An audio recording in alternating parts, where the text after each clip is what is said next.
ازيكم يا شباب، عاملين ايه؟ عايزه اتكلم معاكم في موضوع. بما ان الواحد يعني الحمد لله خد الاجازه يعني خلاص. فكنت عايزه اتكلم معاكم في موضوع يعني من حوالي سنتين كده تقريبا. كنت شفت فيديو لكريم اسماعيل، لو تسمعوا عنه. انا بصراحه بحب الفيديوهات بتاعته جدا، يعني لو محدش متابعه يا جماعه لا روحوا تابعوه بجد، يعني في ناس كده لا يعني فعلا تستحق المتابعه. فهو كان بيتكلم في فكره ايه. انا بصراحه مش فاكره اي حاجه غير ان كان عندي ايه، انا في الاجازه عموما ببقى حاسه اللي هو ايه ده، يعني عارفين المصطلح اللي طلع اللي هو لايف ليست ده. بحس ان هو ايه ده، مفيش حاجه اعملها و... وببقى مصدومه كده، ببقى مصدوم من نفسي، ببقى حاسه بملل وكل الحاجات دي. فهو كان بيتكلم في فكره ايه بقى، ان احنا عايزين نحط نيه حقيقيه علشان ايه نكمل بيها. مش فكره ان الناس كلها بتعمل الحاجه المعينه دي اللي هو لا انا كمان لازم اعملها، الناس كلها بتاخد يعني الدوره الفلانيه دي فانا كمان لازم اخدها، كلهم بيتاخدوا برمجه انجليزي الحاجات دي كلها اللي هو لا لازم اعملها علشان ايه الناس كلها بتعمل كده. فهو كان بيتكلم في فكره ان احنا يكون عندنا ايه نيه حقيقيه. وفعلا الموضوع يعني نور عندي اللي هو لا يعني هو فعلا يعني انا عايزه ايه، فاهميني؟ فالفيديو كان من سنتين، والسنه اللي سمعته فيها كانت سنه تخبط، يعني مش فاكره ان انا عملت حاجه فيها.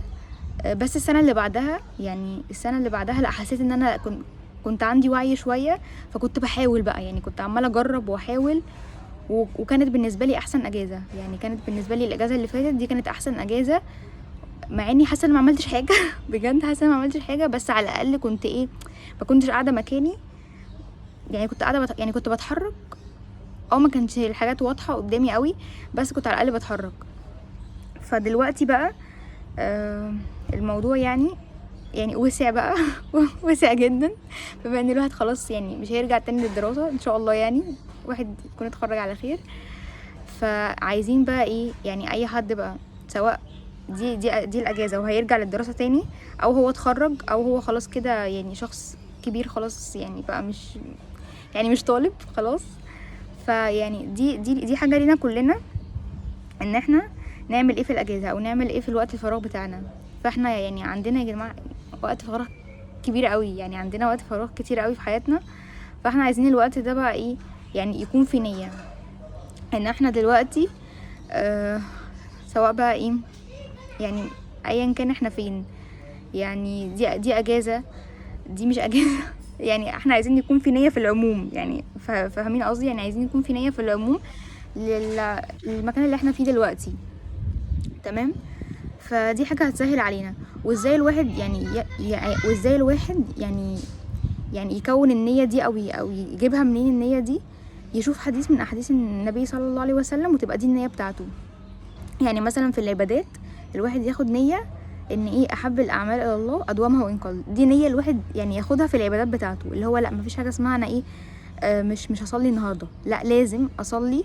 وبعدين احب الاعمال الى الله هنا طبعا اسمه ايه النوافل، مش الفرائض. طبعا الفرائض احب الاعمال، بس ايه، بس قصدي ان الحاجه اللي احنا نداوم عليها حتى لو قليل قوي حاجه يعني ايه من السنه. تمام. اما طبعا الفرائض لا، يعني الفرائض طبعا لازم ان احنا نداوم عليها. فكنت عايزه اقول ايه ربي، فكنت عايزه اقول اي حاجه ان احنا ناخد عليها نيه، ناخدها مثلا من حديث، مثلا في ايه، في موضوع مثلا ان احنا نحفظ لساننا، مثلا ناخدها من حديث ايه، ان احنا ايه لا فليكن خيرا او ليصمت. فلو اي حاجه ناخدها نيه ان احنا ايه نشوف حديث من احاديث النبي صلى الله عليه وسلم ونحاول ان احنا نطبقه. تمام. فده بالنسبه ايه لموضوع الايه، موضوع النيه. دي اول حاجه. تاني حاجه ان احنا عايزين ايه، يعني ايه الحاجه اللي بتخلينا نتحرك عموما. ان احنا نحب نفسنا بجد يا جماعه، يعني ممكن يكون الكلام اللي هو ايه، يعني ازاي احب نفسي او ايه احب نفسي، او دايما بنسمع المصطلح ده ومش بنبقى فاهمينه. بس احنا فعلا يعني نحب نفسنا، واحنا مش هنعرف نحب نفسنا غير لما يعني نستمد ايه، يعني نستمد القوه دي من حاجه. يعني عارفين محدش كده اللي هو ايه فجاه، يعني اللي هو انا ازاي اعرف ان انا بحب نفسي او ان انا يعني احب نفسي، يعني فاهمين اللي هي دي بتيجي منين، فاهميني؟ فدي بقى بتيجي منين؟ ان احنا ايه نطيع ربنا، بتيجي من هنا حرفيا. يعني الواحد يحب نفسه بتيجي من ان انا اطيع ربنا، ان انا اعمل الحاجات ان انا مأمور ان انا اعملها، الواجبات بتاعتي ان انا اعملها، واي حاجه ربنا نهاني عنها خلاص دي اجتنبها وما اعملهاش. فمن هنا بيبدا ايه ان انا احب نفسي. فلو حد لو حد عنده مشكله ان هو مش عارف هو بيحب نفسه ولا لا، فيشوف يعني ايه علاقته مع ربنا، او هو هل فعلا بيطيع ربنا في ان هو بيعمل الواجبات اللي عليه والحاجات اللي ربنا امره ان هو بيجتنبها ولا لا. فمن هنا يعرف هو فعلا بيحب نفسه ولا لا. لان الواحد يعني يعرف ان هو بيحب نفسه ان هو عايز ينجيها من النار، دي اول حاجه. فانا لو مش بحب نفسي فعلا او في مشكله، فانا كده لا، في فعلا يعني حاجه لازم الواحد يعني يحب نفسه لدرجه ان هو يعني يبعد نفسه عن النار. فبس هي الفكره من هنا، مش فكره بقى ان مثلا اخد الحب ده من الناس او ان التقدير ده من الناس، او حتى انا يعني بفخم نفسي من وانا اصلا ما عملتش حاجه. يعني اللي هو مش ما عملتش حاجه، اللي هو مثلا انا اصلا مش بطيع ربنا واللي هو انا بحب نفسي. طب اللي هو ازاي يعني لازم يكون في مشكله. اللي هو لا، انا يعني الواحد بيحب نفسه او بيستمد القيمه ان هو بيطيع ربنا. فهو لو حد مش بيطيع ربنا وعنده تقصير في الحته دي، فلازم يقف وقفه مع نفسه. لازم يقف وقفه مع نفسه، انا ليه مش بصلي؟ يعني انا ليه لحد دلوقتي مش بصلي؟ هل فعلا انا مش بحب نفسي لدرجه ان انا ما عنديش مانع ان انا ادخل النار بسبب ان انا مش بصلي؟ يا جماعه الصلاه فيها جنه ونار، يعني الصلاه فيها وقفه. فهل انا فعلا مش بحب نفسي لدرجه ان انا عادي ممكن ادخل النار بسبب ان انا مش بصلي؟ طب فين المشكله؟ لا، لازم اصلي واعرف ان انا بعمل الحاجه دي علشان ربنا، وبعد كده بقى ادعي وانا في الطريق المشاكل بقى النفسيه اللي عندي دي تتحل. يعني او يعني ربنا ينور لي وتتحل. فهي بتبقى هي بتبقى مشكله وعايزه وعايزه طبعا ادراك ان يكون في ان في مشكله. بس اولها انا دلوقتي ليه مش بصلي؟ ليه مش بعمل الحاجات اللي المفروض اعملها؟ ليه؟ فدي بتبقى سؤال قوي من يعني الاجابه بتاعته من حب النفس. انا بحب نفسي، فانا دلوقتي لازم ابعدها عن النار. فانا لازم ازاي ابعد عن النار؟ ان انا اطيع اوامر ربنا. فتعالى نخش على النقطه اللي بعدها. يبقى كده اول حاجه ان احنا يكون في نيه حقيقيه، تمام. تاني حاجه ان احنا نحب نفسنا عن طريق ان احنا نطيع ربنا. تالت حاجه، ده حديث برضو، كل ميسر او كل ميسر لما خلق له.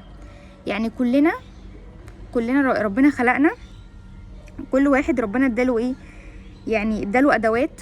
كلنا ادانا ربنا ادوات ان احنا نكتشف العالم. ادانا بقى السمع ان احنا نسمع، ادانا البصر ان احنا نشوف ونبصر، ادانا القلب ان احنا نعقل بيه. هو يا جماعه القلب احنا بنعقل بيه ان احنا بنحس بيه، يعني بنحس بالحاجه قوي. فطبعا مش عارفه اشرحها بس احنا بالقلب بنعقل بيه. هبقى اقولها لكم بعدين، يعني مش عارفه اشرحها خالص. فاحنا ربنا ادانا ادوات ان احنا نكتشف بيها العالم. وربنا قال لنا سيروا في الارض ونكتشف بقى العالم، تمام. ان احنا نعبد ربنا. فاحنا ربنا خلقنا فينا الخير والشر. فاحنا اللي احنا عايزينه ان احنا نركز على الخير ده ونحاول ان احنا ننميه وده يكون الغالب. يعني احنا ربنا سبحانه وتعالى يقول ونفس وما سواها فألهمها فجورها وتقواها. فاحنا فينا الخير والشر، فاحنا يعني بجد فينا الخير والشر. فاحنا اللي عايزينه ان احنا نركز على الخير اللي جوانا وهو ده يكون الغالب، تمام. فازاي نعمل كده؟ عن طريق حاجه اسمها التزكيه. التزكيه دي طبعا وردت في القرآن كتير قوي والسنه. يعني ايه اصلا تزكيه؟ يعني ان احنا نطهر نفسنا وننميها. نطهر نفسنا يعني هي ليها مصطلحين. هما المصطلحين تحسيهم تقال شويه، بس يعني هما دول المستخدمين. التزكيه يعني فيها يعني معنيين، ان الواحد تخليه وتحليه. التخليه زي ما اتكلمنا قبل كده في الفيديو اللي فات، ان احنا نخلي يعني مفيش حاجه يكون في نفسنا اتجاه حد. ده كده بالنسبه للناس. وطبعا الموضوع ده التخليه ما يكونش في حاجه يعني ما يكونش في حاجه برضو من ناحيتنا تجاه ربنا، ان احنا يكون عندنا مثلا سوء ظن، او ان احنا مثلا معترضين او مش راضيين.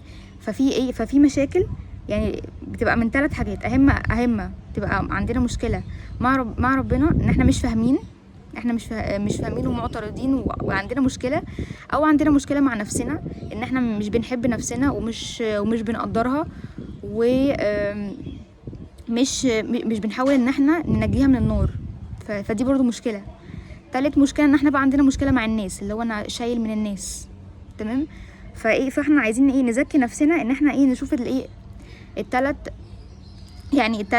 اول حاجه طبعا ربنا، نشوف احنا مشكلتنا فين، انا الاشكاليه فين. تمام. فدي كده التخليه، ان انا ما بيكونش فيه في قلبي اي حاجه.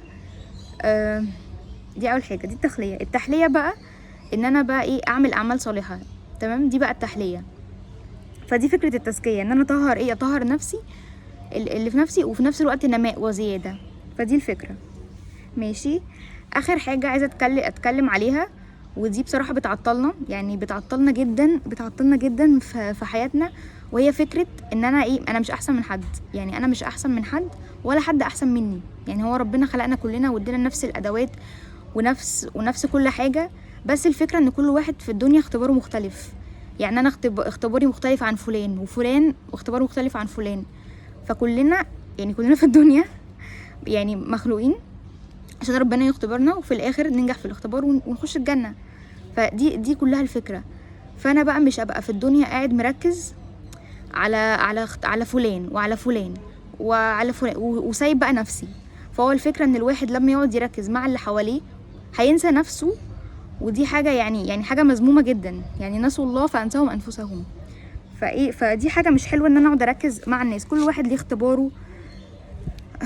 كل واحد ربنا سبحانه وتعالى يقول: بسم الله الرحمن الرحيم: وجعلنا بعضكم لبعض فتنة أتصبرون وكان ربك بصيرا.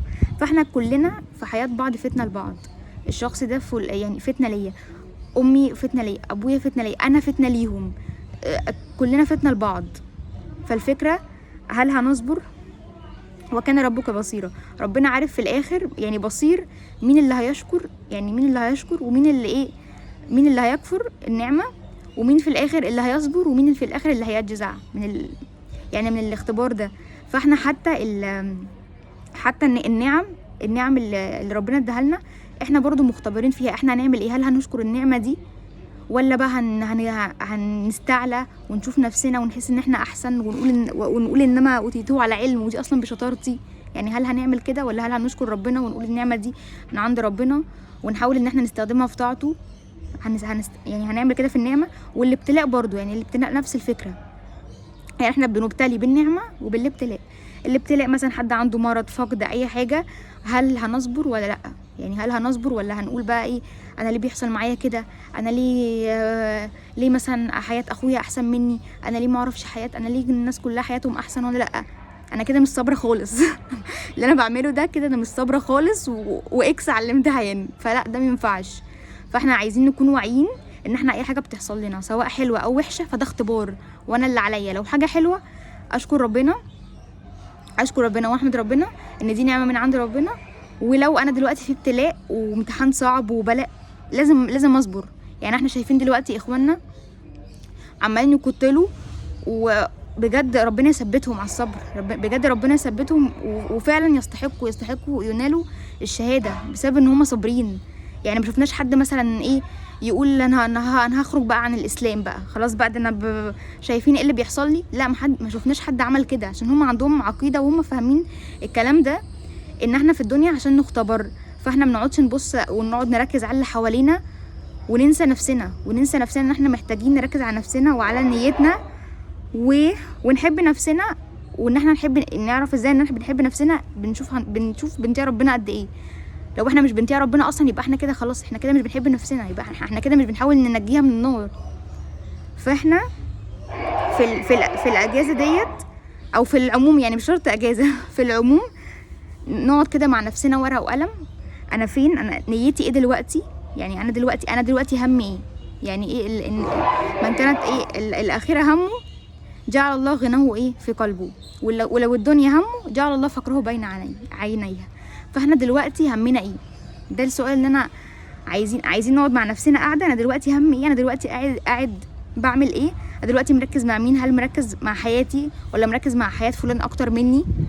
فالحاجات دي كلها لو احنا ظبطناها خلاص هنعيش مستريحين. فاحنا هقولها لكم اخر مره عشان تجمعوا معايا. اول حاجه ان احنا يكون في نيه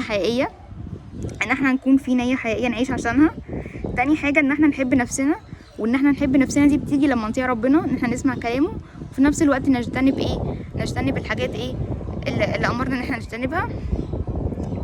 وبعد كده نعرف ان كل واحد فيه الخير والشر، واحنا اللي علينا ان احنا نسعى وان الخير ده هو يكون غالب عن الشر. كده الشر موجود، يعني الشر ده مش هيبقى، يعني مش مينفعش الشر مش بقاش موجود، ده هيبقى كده مفيش اختبار. فهو الخير والشر موجودين، بس احنا اللي عايزين ان الخير هو اللي يغلب، هو ده اللي احنا بنسعى له. تالت او رابع حاجه ان انا افتكر ان انا مش احسن من حد، ومش حد احسن مني، كلنا عند ربنا. يعني الميزان عند ربنا، ان اكرمكم عند الله اتقاكم. فده الميزان عند ربنا، التقوى. فاحنا احنا مش عارفين مين احسن عند ربنا، ودي مش شغلتنا ان احنا نعرف مين احسن ولا مين مش احسن. المهم ان انا ما يوصليش احساس ان انا احسن من فلان او فلان احسن مني، عشان دي بتعمل بتفسد القلب. لما انا احس كده دي بتفسد القلب. بعد كده بس يعني اخر حاجه همي ان انا يكون يعني اشوف انا همي طبعا، بس اللي المفروض يكون همي الاخره، ان انا عايزه ادخل الجنه. وبس. صباحكم زي الفل وسلام.